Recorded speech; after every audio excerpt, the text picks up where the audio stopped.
लोकसभा चुनाव के पूर्व भारत निर्वाचन आयोग दिल्ली के द्वारा रजिस्टर्ड क्षेत्रीय एवं अन्य पार्टियों को चुनाव चिन्ह आवंटित किया जा रहा है। मुकेश सहनी की वीआईपी को आवंटित चुनाव चिन्ह नाव छाप भारतीय सार्थक पार्टी को आवंटित कर दिया गया है, जो बिहार के लोकसभा के सभी 40 सीटों पर लागू होगा। इसकी जानकारी भारतीय सार्थक पार्टी बिहार इकाई के प्रदेश अध्यक्ष सुप्रीम कोर्ट के अधिवक्ता सुधीर कुमार ओझा ने शनिवार को प्रेस वार्ता के दौरान दी। उन्होंने बताया कि भारतीय सार्थक पार्टी आगामी लोकसभा के चुनाव में बिहार के सभी 40 सीटों पर अपना प्रत्याशी उतारेगी, जिसमें 90% नुनिया, बिंद, बेलदार, मल्लाह व अन्य अति पिछड़ा वर्ग से आने वाले व्यक्तियों को अपने पार्टी में प्रमुखता से अपना प्रत्याशी बनाएगी। सुधीर ओझा ने बताया कि कई क्षेत्रीय दलों से वार्ता चल रही है। अगर सहमति बनी तो तालमेल कर समान विचारधारा वाले पार्टियों के साथ चुनाव लड़ सकते हैं। आज प्रेस वार्ता करने का मुख्य उद्देश्य है कि भारतीय सार्थक पार्टी, जिसका मैं प्रदेश अध्यक्ष हूँ बिहार इकाई का, भारत निर्वाचन आयोग के द्वारा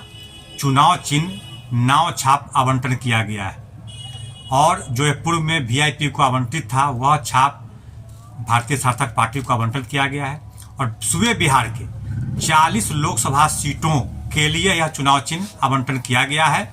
और भारतीय सार्थक पार्टी आगामी लोकसभा चुनाव में बिहार के सभी 40 सीटों पर अपना प्रत्याशी खड़ा करेगी, जिसमें प्रमुख रूप से 90% प्रत्याशी वैसे होंगे जो अति पिछड़ा वर्ग से आते होंगे।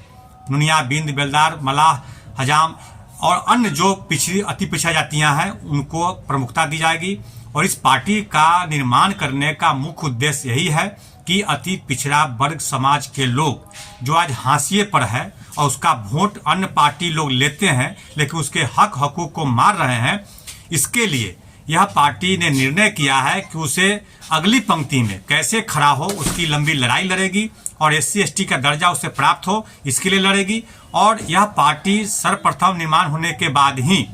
यह भी दिखा दिया है कि सूबे बिहार के सभी जिलों में जितने भी जिला अध्यक्ष हमने बनाया है सभी अति पिछड़ा वर्ग समाज से ही आते हैं। जो प्रकोष्ठ में अन्य प्रकोष्ठों में है उन्हें हम लोगों ने अन्य सभी समाज से भी दिया है, लेकिन जिला अध्यक्ष सभी अति पिछड़ा समाज से ही बनाए गए हैं। हम लोगों ने यह भी निर्णय किया है कि अगर अन्य कुछ दल हम लोग के साथ तालमेल करना चाहते हैं, जो हमारे विचारधारा में आते हैं, हमारे विचारधारा को मानते हैं, तो ऐसे दल के साथ भी तालमेल कर हम लोग चुनाव लड़ेंगे, उसमें कहीं कोई दिक्कत नहीं है। और कोई दल नहीं आते हैं तो सूबे बिहार के सभी सीटों पर अब नाव की सवारी भारतीय सार्थक पार्टी करेगी और आने वाले कुछ दिन में एक बड़ी जनसभा और रैली का कार्यक्रम भी भारतीय सार्थक पार्टी करने जा रही है। सुधीर कुमार ओझा, भारतीय सार्थक पार्टी प्रदेश अध्यक्ष बिहार इकाई।